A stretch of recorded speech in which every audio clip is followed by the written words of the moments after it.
வணக்கம்.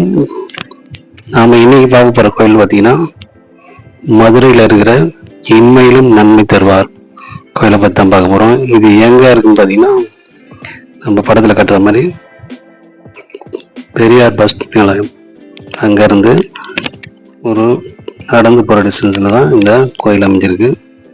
இந்த கோயில் பார்த்தீங்கன்னா பெரியார் பஸ் ஸ்டாண்ட்லேருந்து நேதாஜி தெரு வழியாக வந்தீங்கன்னா இந்த சென்னை மொபைல் இருக்கும், அதை உள்ளார வந்தீங்கன்னா அந்த கோயிலோட அமைஞ்சிருக்கும்.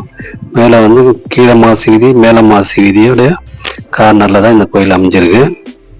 இந்த பிறவியில் கோயிலோட சிறப்பை பற்றி பிறவிலேயே நீக்குவதற்காக இந்த சிவபெருமான் வந்து அருள் புரிவதாக இருக்குதுன்னு சொல்லப்படுது.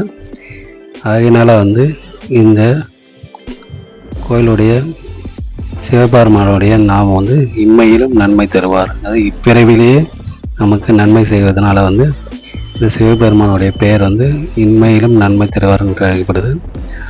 ஆனாலும் வந்து ஒரு மூலவருடைய நாமம் வந்து சொக்கலிங்கம். அந்த தளத்தில் பார்த்திங்கன்னா சிவபெருமான் வந்து சிவனுக்கே வந்து பூஜை செஞ்சதுனால வந்து இந்த ஸ்தலம் வந்து மிகவும் பழமை வாய்ந்ததாக கருதப்படுகிறது. உலகத்திலே வேறு எங்கும் இல்லாத சிறப்புகள் இந்த கோயிலில் இருக்குது. இது பூலோக கைலாயம் என்று அழைக்கப்படுது. இங்கே வந்து பார்த்திங்கன்னா சிவனும் பார்வதியும் சேர்ந்து பூஜை பண்ணுறாங்க. மேலும் இங்கே பார்த்திங்கன்னா இந்த மூலவரான சொக்கலிங்கம் அதை வந்து நம்ம வந்து பின்பக்கமாக தான் நம்ம பார்த்து வழிபட முடியும். ஏனென்றால் முன்பக்கத்தில் வந்து சிவனும் பார்வதியும் அமர்ந்து சிவனை பூஜை செய்வதால் அவர்கள் மேற்கு நோக்கியும் சிவன் கிழக்கு நோக்கி இருப்பதால் நமக்கு மேற்கு நோக்கி உள்ள பின்புறமே சிவலிங்கத்தை நாம் வழிபட முடியும். நீங்கள் இப்போ பார்க்கறது பார்த்தீங்கன்னா லிங்கோத்பவர் ஆலயம். இது கோயிலுடைய வலது புறத்தில் அமைந்திருக்குது. மேலும் அம்பாளுடைய சன்னதிக்கு பின்புறமாக இந்த தலவிருட்சம் செடியுடன் ஆலமரமும் இருந்து இங்கே லிங்கோத்பவர் அருள்பாலிக்கிறார். லிங்கோத்பவரை பாலாபிஷேகம் கொண்டு வழிபட்டால் திருமணம் சீக்கிரமாக கைகூடும் என்பதற்காக அங்கு வழிபடுகிறார்கள். மேலும் இங்கு சித்தி விநாயகர் ஸ்ரீ புஷ்கரணி இருக்கிறார். தீர்த்தம் இங்கு உள்ளது. மேலும் இந்த தலத்தில் உள்ள வில்வ மரம் தச வில்வ மரம் என்று கூறப்படுகிறது. இந்த தச வில்வம் மிகவும் அரிதானது. அதாவது 10 இலைகள் கொண்ட ஒரு மரம். அதனால் தச வில்வ மரமாக இங்கு கருதப்படுகிறது.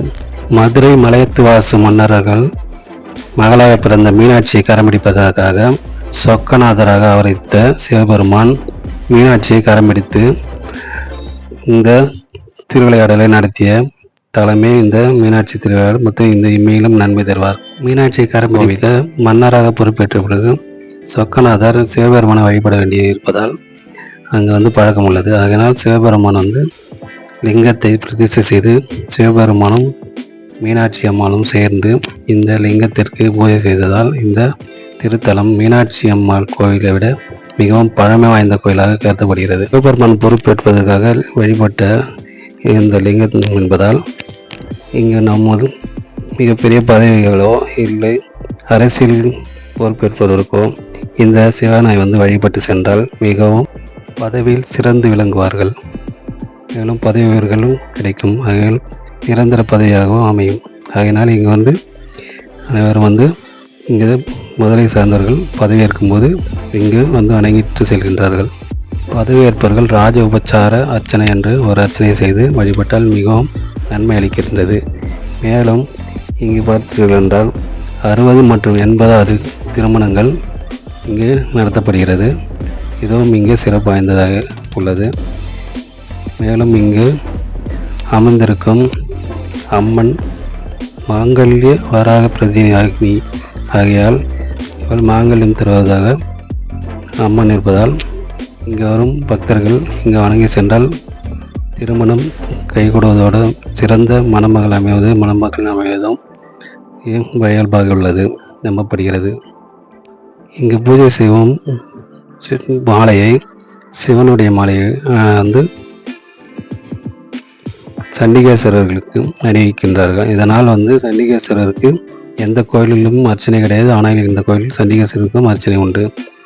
இந்த இதனால் சண்டிகேஸ்வரரிடம் வேண்டினால் சிவனுடன் நேரடியாக அவர் நமக்கு நன்மை செய்வதாக நம்பப்படுகிறது. இங்கு ஜிரோதேவதர் மற்றும் ஜிரோதேவி மற்றும் காசி விஸ்வநாதர், முருகப்பெருமாள் மற்றும் விநாயகர் ஆகியவர்களுக்கும் இங்கு தனி சன்னதிகள் உண்டு. மேலும் தனி சிறப்பாக இங்கு முருகருக்கு எந்த கோயிலும் இல்லாமல் இங்கு முருகருக்காக தீமிதி திருவிழா நடத்தப்படுகிறது. மதுரையை சேர்ந்த மக்களுக்கு இது பஞ்சபூத ஸ்தலங்கள் பூமி ஸ்தலமாக உள்ளதால் இங்கு பிடிமண்ணை எடுத்துக்கொண்டு வீடு கட்டினால் இங்கு சிறப்பாக அமைவதாக நம்பப்படுகிறது.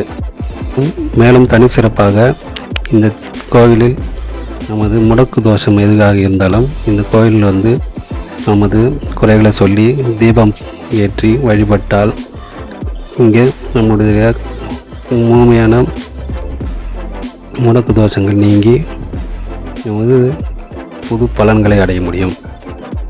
கோவில் காலை 6 to 11:30 வரையும், மாலை 4 to 9:30 வரையும் திறந்திருக்கும். இந்த கோவிலை அடைவதற்கு மிகவும் எளிமையாக வசதிகள் உள்ளது. மதுரை மாட்டுத்தாவணி பேருந்து நிலையத்திலிருந்து பெரியார் பேருந்து நிலையத்துக்கு பேருந்துகள் உள்ளது. அங்கிருந்து சிறிது தூரம் நடந்தாலே இந்த கோவில் அடையலாம். இது அருகிலே மீனாட்சி அம்மன் கோயிலும் அமைந்துள்ளதால் அதில் நம்ம சேர்ந்து தரிசித்து வர முடியும். ஆகையால் ஒரு முறை சென்று வழிபட்டு பூரண பலன் அடைவோம்.